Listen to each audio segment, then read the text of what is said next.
Welcome back to my conversation with Nashville Mayor Freddie O'Connell. When you complete your second term, we will not recognize the East Bank. You get one shot at this, and you seem to be taking that as a broad approach to make the East Bank a community with affordable housing, not just a football stadium and hotels and restaurants. Very much so, and I talked extensively with Bob Mendez, who is our Chief Development Officer.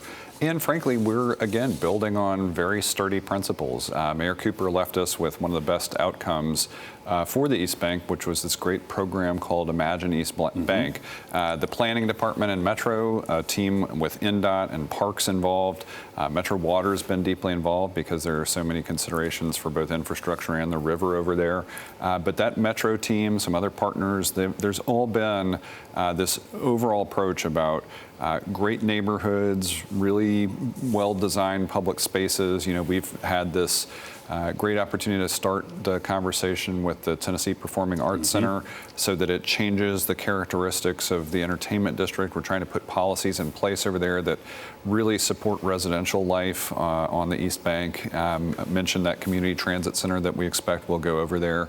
The infrastructure patterns over there should make it a place that's easy for locals both to live and visit. You're working with the Fallon Group, who you seem to have a lot of confidence in, and this plan will include churches, childcare, local businesses, sidewalks, transit. This is a community. This is a small city on the East Bank. It really is, and if you look at other news over the past few weeks, we already had known, again, from a few years back that Oracle, major software company, was about to make a significant investment in the area on the east side of the river called River North.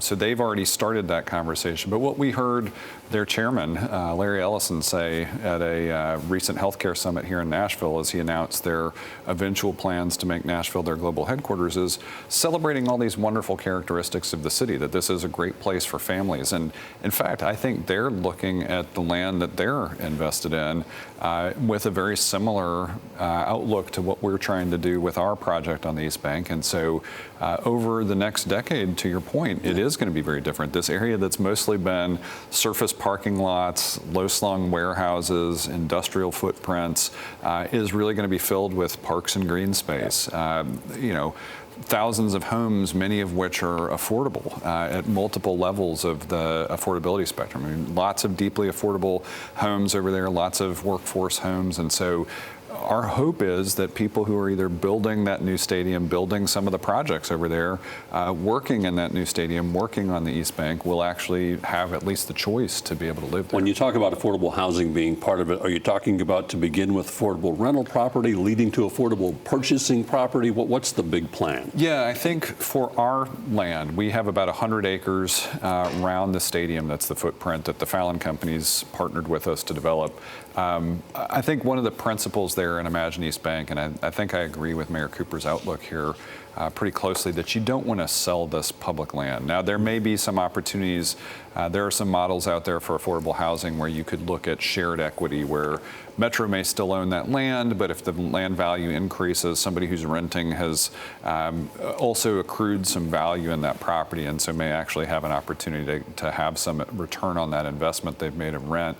But I think we would expect it's a 99-year ground lease for almost everything we're doing in this first 30-acre piece.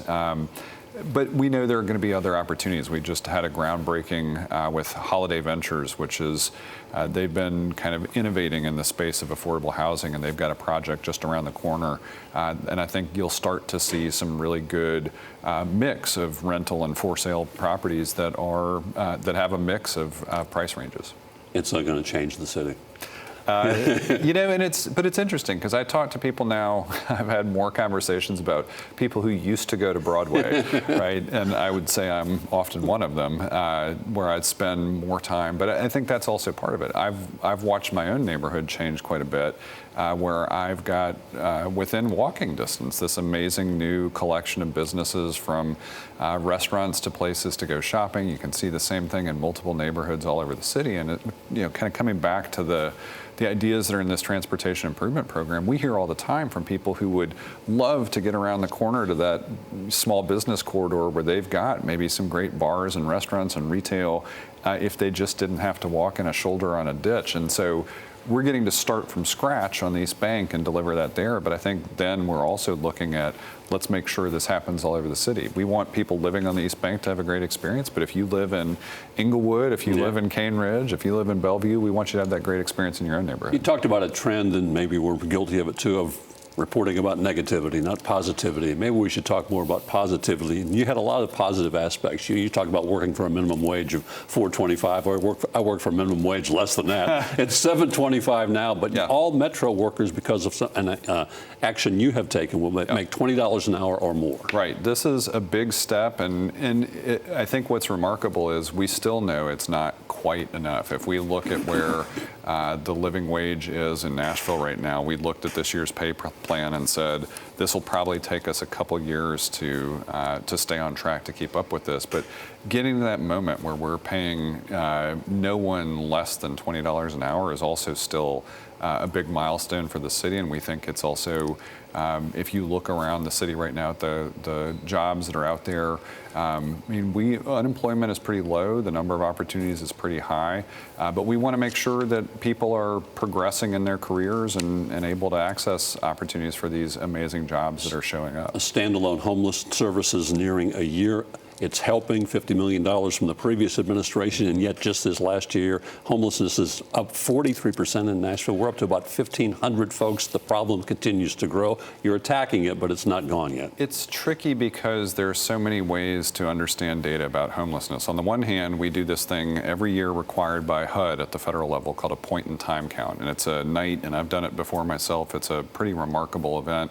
You basically get hundreds of volunteers that fan out across the city and really do try to count anybody who lacks stable housing, whether they're found in a shelter, by a train car somewhere, just by the river on a bench.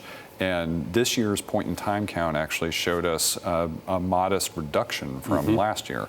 But we've also made huge improvements, and I was personally involved in this in my time on the Homelessness Planning Council on improving our homeless management information system. That's our real-time data. Sometimes if you're tracking chronic homelessness more effectively, what it looks like is it's growing, but you're really seeing more partners participating in that HMIS process. You're getting better and more data.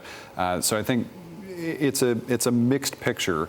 We know we still have a lot of work to do. I think one of the most exciting things that will happen this year, though, is we're a few weeks out from opening the Strobel Center, which will be our first public permanent supportive housing project, and that is where you're offering services in the building because you know these are chronically homeless individuals that may have a very hard time participating in the economy, paying rent on a regular basis, and we know we need to still make sure that they've got access to stable housing and services. Father Strobel baptized my children. Thank really? you. Yes, thank you. Oh, wow. Nashville Mayor Freddie O'Connell, unfortunately, we're out of time. I do want to point out, you pointed out, crime is down, gun crimes are down, stolen cars are down. It's not solved, but it's heading in the correct direction. We're moving in the right direction. We're going to try to very best to keep it that way. Appreciate your time, Andy.